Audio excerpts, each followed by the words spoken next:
हाय students, आधीच्या व्हिडिओमध्ये आपण बघितलं meaning and definition of insurance. इन्शुरन्सचं मिनिंग काय आहे आणि इन्शुरन्समध्ये डेफिनेशन्स काय काय आहेत त्याचा अभ्यास आपण आधीच्या व्हिडिओमध्ये केलेला आहे. ओके, मग आता आपण नेक्स्ट क्वेश्चन बघू, तो म्हणजे ऑब्जेक्टिव्ज ऑफ इन्शुरन्स. इन्शुरन्सचे ऑब्जेक्टिव्ज काय आहेत ते आता आपण बघू. ओके, मग बघा, insurance is a tool by which risk of a small number and compensated out of funds collected from the insured parties. Insurance companies pay back for financial losses arising out of occurrence of insured events such as accidents, fire, earthquake, etc. म्हणजेच ह्यामध्ये त्यांनी काय म्हटलं की insurance हे एक असं साधन आहे ज्या थ्रो इन्शुरन्स काढलेल्या पार्टीजकडून जमा झालेल्या निधीतून स्मॉल नंबरचे रिस्क ही कमी केली जाते. काय म्हटले त्यांनी? इन्शुरन्स म्हणजेच विमा. इन्शुरन्स हे एक असं साधन म्हणजे टूल मीन्स साधन. सो इन्शुरन्स हे एक असं साधन आहे ज्या थ्रो इन्शुरन्स काढलेल्या पार्टीजकडून जमा झालेल्या निधीतून म्हणजे जमा झालेल्या पैशातून स्मॉल नंबर्सचे रिस्क कमी केली जाते. तसंच इन्शुरन्स कंपनीज या फायर, ॲक्सिडंट, देन अर्थक्विक ETCने निर्माण झालेल्या लॉस हा रिटर्न देतात. म्हणजे फायर किंवा ॲक्सिडंट किंवा अर्थक्विक ह्यामुळे जो काही लॉस होतो त्या लॉस झाले म्हणजे जे काही ह्या गोष्टींमुळे निर्माण झालेला जो काही लॉस असतो तो इन्शुरन्स रिटर्न देतं कस्टमर्सना. ओके, मग त्यामधला पहिला पॉईंट बघा, रिस्क शेअरिंग. ओके, त्यामध्ये बघा, insurance is a mechanism adopted to the losses that might occur to an individual or his family on the happening of a specified event. The event may be death of earning members of the family in case of life insurance, marine insurance and other certain events in miscellaneous insurance. The loss arise from these events if insured are shared by all the insured in form of premium. Thus risk is transferred from one individual to a group. म्हणजेच ह्यामध्ये त्यांनी म्हटलंय की insurance means एखाद्या particular सिच्युएशनने एखाद्या person किंवा त्याच्या फॅमिलीची loss घेण्याची पॉसिबिलिटी म्हणजे जी काही लॉस होतो ते होण्याची पॉसिबिलिटी वाढवून घेण्याची यंत्रणा. ओके, तसंच life insurance, miscellaneous and other certain इव्हेंट्समध्ये फॅमिलीमधील कमावता मेंबर म्हणजे जो फॅमिलीमध्ये आपल्या मेन आपण ज्याला आपण डिसिजन मेकर म्हणतो किंवा तो फॅमिलीचा मेन असतो, तो हेड असतो फॅमिलीचा, जो पूर्ण फॅमिलीला नियंत्रित कंट्रोल करत असतो, ज्याच्यावर पूर्ण फॅमिली चालते, तो एकटा घरात कमावणारा असतो. मग अशा व्यक्तीचा जर मृत्यू झाला तर त्यामध्ये त्या मेंबर्सचं जर डेथ झालं ते पण त्यामध्ये असतं, त्याचा पण समावेश, त्या पण गोष्टीचा समावेश हा त्यामध्ये केलेला आहे. या सर्व सिच्युएशन्सने क्रिएट झालेली जी काही हानी असते किंवा जी काही लॉस असतो तो पण विमाधारकांनी प्रीमियमच्या सर्व इन्शुरन्सना आर शोर्ड ॲट इक्वली. म्हणजे त्या जर एखाद्या घराच्या प्रमुख व्यक्तीचा मृत्यू झाला म्हणजे फॅमिलीचा जो हेड असतो त्याची जर डेथ झाली तर त्याचा लॉससुद्धा यामध्ये भरून काढला जातो. तो लॉससुद्धा त्या फॅमिलीला इन्शुरन्स थ्रू दिला जातो. ती सर्विससुद्धा इन्शुरन्स फॅमिलीला किंवा कस्टमर्सना आपल्या प्रोव्हाइड करत असते. ओके, सेकंड बघा, कोऑपरेटिव्ह डिव्हाइस म्हणजे सहकारी साधन. ओके, ह्यामध्ये त्यांनी काय म्हटलं आहे बघा, insurance is a cooperative device under which a group of persons who agree to share the financial loss may be brought together voluntarily or through publicity or through solicitations of the agents. An insurer would be unable to compensate all the losses from his own capital. Therefore, by insuring a large number of persons, he is able to pay the amount of loss. Like all other cooperative devices, there is no computation of anybody to purchase the insurance policy.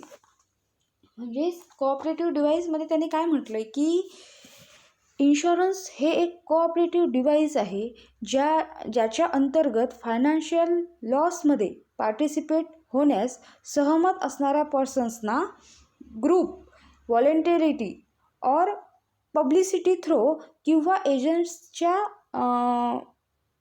Request throw एकत्र केला जातो. समजलं. तसंच त्यामध्ये on कॅपिटलमधून झालेला सर्व loss भरून देणं पॉसिबल नसतं. म्हणूनच यामध्ये म्हणजे यामध्ये इन्शुरन्स कंपनीज मोठ्या संख्येने लॉस पे करण्यास कॅपेबल असते. इन्शुरन्स कंपनी जो काही लॉस झालेला असतो तो लॉस पे करण्यास इन्शुरन्स कंपनी ही कॅपेबल असते. ओके. नंतर तिसरा पॉईंट आहे savings.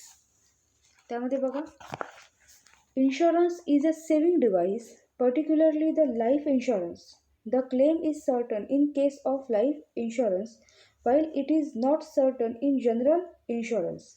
Therefore, life insurance is considered as a saving because the insured party gets the sum assured plus bonus at time of maturity. Time of maturity म्हणजे ह्यामध्ये त्यांनी काय म्हटलं आहे की इन्शुरन्स हे एक सेविंग डिव्हाइस आहे आणि तसंच लाईफ इन्शुरन्सच्या बाबतीत हा दावा निश्चित म्हणजे लाईफ इन्शुरन्सच्या बाबतीत हा दावा निश्चित असतो, तर जनरल इन्शुरन्समध्ये तो निश्चित नसतो. काय म्हटलं आहे त्यांनी, एक इन शॉर्ट त्यांनी डिफरन्स सांगितला आहे की लाईफ इन्शुरन्समध्ये सेविंग डिव्हाइस हे फिक्स असतं, पण जनरल इन्शुरन्समध्ये सेविंग डिव्हाइस हे फिक्स नसतं. ओके.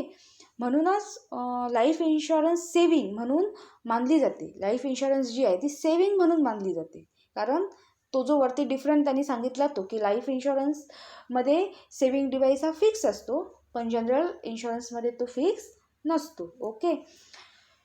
बिकॉज इन्शुरन्स काढल्यावर त्या पार्टीला मॅच्युरिटी बोनस हा भेटतो. इन्शुरन्स काढला की जी समोरची पार्टी असते, जी इन्शुरन्स काढते, त्या व्यक्तीला, त्या पर्सनला मॅच्युरिटी बोनस हा दिला जातो इन्शुरन्स थ्रू. ओके. आणि त्यानंतरचा नेक्स्ट पॉईंट आहे तो म्हणजे 4th नंबरचा इकॉनॉमिक सिक्युरिटी. त्यामध्ये बघा, insurance provide economic security for such losses arising out of happening of insured events such as personal accident. Then insurance is a protection against uncertainties of life. It provide monetary compensation for losses suffered due to happening of uncertain events insured under the policy of insurance. Insurance is a म्हणजे त्यामध्ये म्हणजे economic सिक्युरिटीमध्ये इन्शॉर्ट ते काय म्हणतात बघा की इन्शुरन्समध्ये ही economic security दिली जाते किंवा इन्शुरन्समध्ये इकॉनॉमिक सिक्युरिटी ही खूप महत्त्वाची असते. तसंच फॉर एक्झाम्पल जर म्हणजे पर्सनल ॲक्सिडेंटने होणारा जो लॉस असतो, या लॉससाठी फायनान्शियल सिक्युरिटी ही प्रोव्हाइड केली जाते. तसंच इन्शुरन्स ही लाईफच्या अनसर्टन्टीजपासून प्रोटेक्शन असतं. लाईफमध्ये जे काही अनसर्टन असतं त्यापासून आपल्याला सिक्युरिटी किंवा प्रोटेक्शन हे असतं. तसंच ते म्हणतात की इन्शुरन्स ही इकॉनॉमिक सिक्युरिटी किंवा फॅमिली पर्सन्स अँड त्यांच्या फॅमिलीला पण दिली जाते. म्हणजे जसं आपण आधी बघितलं की एखाद्या पर्सनचा जर मृत्यू झाला, एखादा पर्सन जो घरचा कमावता असतो किंवा फॅमिलीचा जो हेड असतो, जर अचानकपणे त्याची डेथ झाली तर त्याच्या फॅमिलीला प्रोटेक्शन होणं, त्याच्या फॅमिलीचं प्रोटेक्शन होणं, त्याच्या फॅमिलीला पुढे सिक्युअर होणं हे खूप इम्पॉर्टंट असतं. म्हणजे अशा पद्धतीच्या सर्व्हिसेस आहेत, अशा पद्धतीचे जे सिक्युरिटीज आहेत, ह्या इकॉनॉमिक सिक्युरिटीज ह्या इन्शुरन्स थ्रू त्या फॅमिलीला दिल्या जातात. ओके. देन नेक्स्ट 5th नंबरचा पॉईंट बघा, इकॉनॉमिक डेव्हलपमेंट.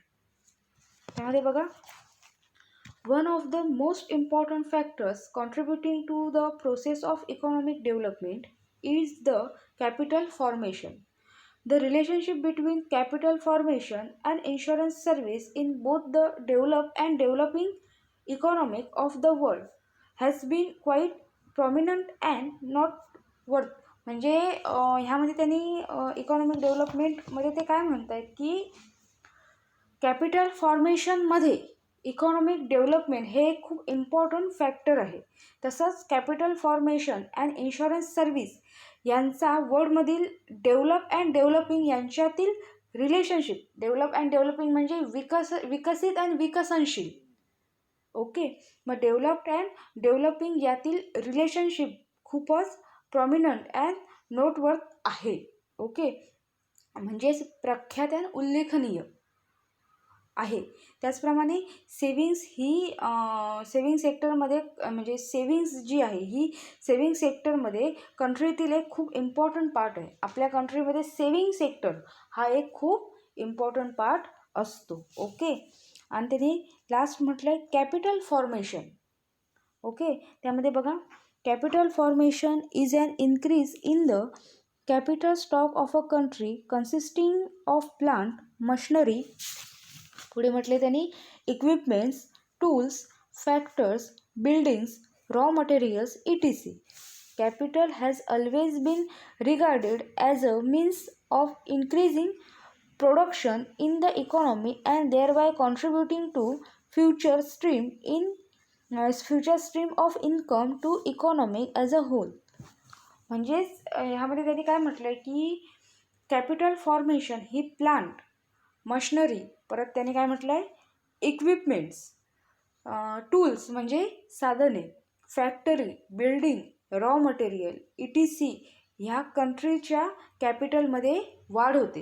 ह्या सर्वांमुळे जे आपल्या देशातील कॅपिटल असतं, भांडवल असतं, कॅपिटल म्हणजे काय भांडवल, म्हणजे भांडवल असतं त्यामध्ये वाढ होते. ओके, तसंच कॅपिटल हे ऑलवेज इकॉनॉमिक प्रोडक्शन वाढवण्याचं एक साधन, टूल मानलं जातं. काय कॅपिटल हे ऑलवेज इकॉनॉमिक प्रोडक्शन वाढवण्याचं टूल मानलं जातं. त्या थ्रू होल इकॉनॉमिक सिस्टीमला फ्युचर इन्कममध्ये कॉन्ट्रीब्युशन दिलं जातं. म्हणजे ह्या थ्रू जी आपली होल इकॉनॉमिक सिस्टीम आहे त्याला फ्युचर इन्कममध्ये कॉन्ट्रीब्युशन जे असतं ते दिलं जातं. ओके, मग हे झाले तुमचे ऑब्जेक्टिव्ज ऑफ इन्शुरन्स. त्यामध्ये त्यांनी किती पॉईंट दिलेत? 6 पॉईंट दिलेले आहेत. त्यामध्ये त्यांनी पहिला दिला आहे रिस्क शेअरिंग जो आपण बघितला, देन कोऑपरेटिव्ह डिव्हाइस आहे, थर्ड आहे सेविंग, फोर्थ आहे इकॉनॉमिक सिक्युरिटी, फिफ्थ आहे इकॉनॉमिक डेव्हलपमेंट अँड लास्ट 6 आहे तो म्हणजे कॅपिटल फॉर्मेशन. Okay, thank you.